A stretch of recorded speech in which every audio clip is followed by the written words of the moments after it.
So I was listening to this interview on the Lewis Howes show, the School of Greatness podcast, I believe it is, and he was talking with Patrick Bet-David, or PBD, and PBD was saying how that's mathematically impossible for the market not to pay you what you're worth. And I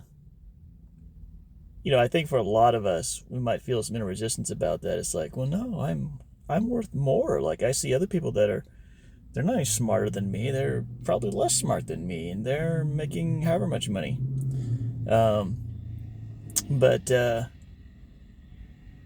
he's probably more right. I mean, in other words, if I were to argue the point with him, I think he'd be more correct than I would be trying to argue against the point.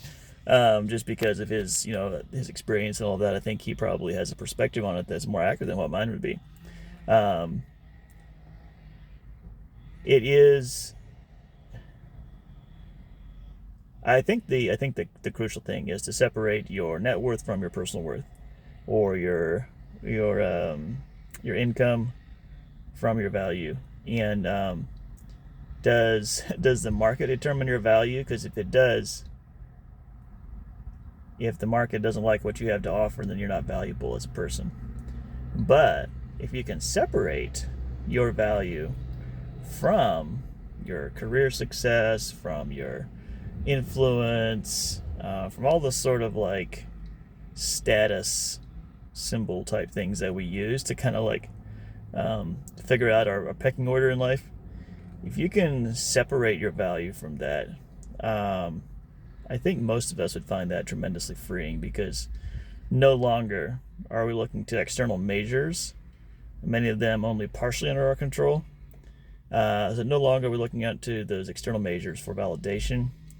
And I think the people that have achieved those external validators, some of them at least, I would say that there is no there, meaning even when you have the world beating down a door, or when you have the world beating a path to your doorstep, that being in demand,